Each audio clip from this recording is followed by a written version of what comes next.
How about if we just start with some great news? Though counterintuitive to July's record high temperature month, Lake Mead, the water resource to much of the Southwest, is actually 20 feet higher today than last year at this same time.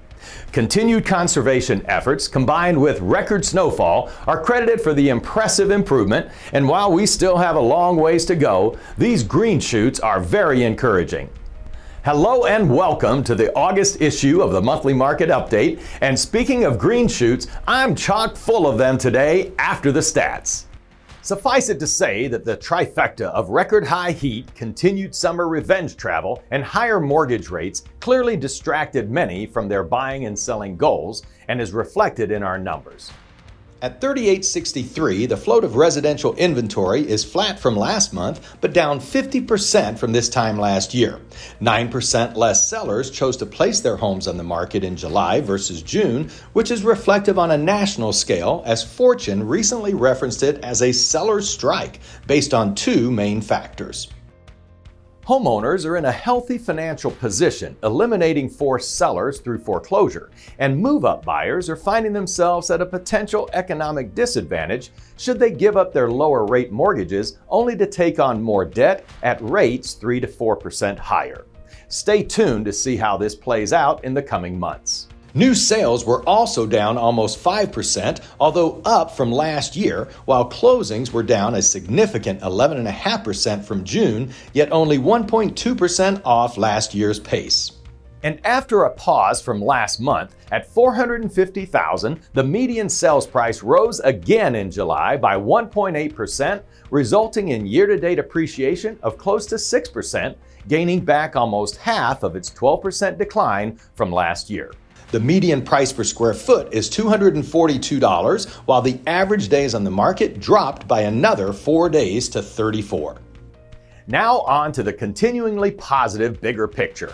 Nevada's gaming revenue is on a 28-month roll of $1 billion or more, and nowhere is it more visible than in southern Nevada, and predictions are that they'll only continue and increase for multiple reasons, including Formula One, the Super Bowl, and the opening of MSG Sphere with U2's residency. And guess who's expected next? The Eagles! You can check out anytime you like, but you can never leave! Oh, and have you heard about the swift Beyonce economic effect? Good Morning America covered it, and the Federal Reserve Bank of Philadelphia confirmed it, stating May was the city's strongest month for hotel revenue since the onset of the pandemic, largely due to the Eras Tour. Taylor has already made her Las Vegas stop, but the Beyonce bump is coming to Allegiant Stadium the 26th and 27th of this month. And to update you on two new resort openings.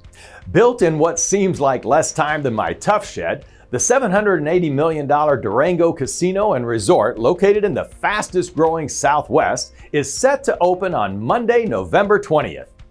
And fortunately, it was a lot more smoke than fire from the rooftop of the Fontainebleau Resort, as firefighters reported construction debris was the cause, and resort officials declared it would not affect their opening in December of this year. And now to residential real estate. Earlier, I mentioned why many homeowners are hesitant to sell their properties, resulting in inventory shortages. Well, Las Vegas always has an ace up its sleeve, and this one is builders and master plan communities, as Summerlin, the now graying but very fit development occupying most of our West, was recognized for the 25th year in a row as the 5th top selling community in the country, selling 544 homes in just the first half of 2023. This is an amazing feat, yet our valley is comprised of several more communities in the ranking, helping to offset resale inventory challenges.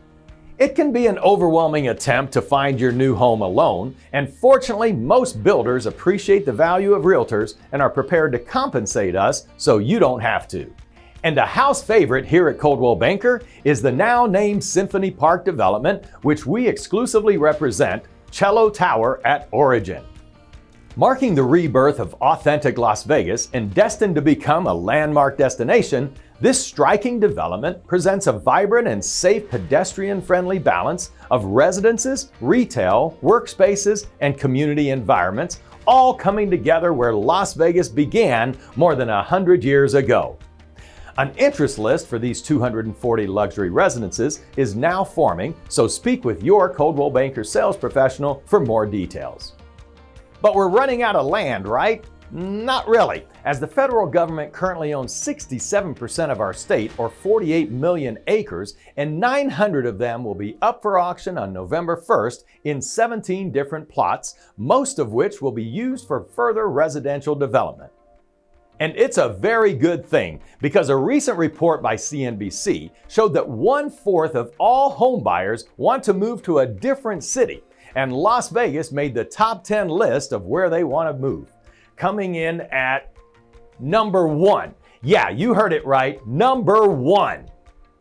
So, in order for you to maximize your return as we market your home to these buyers, you'll want to leverage our Real Vitalize program, which ensures you hit the market in the absolute best condition in order to compete against all these builders with their pretty model homes.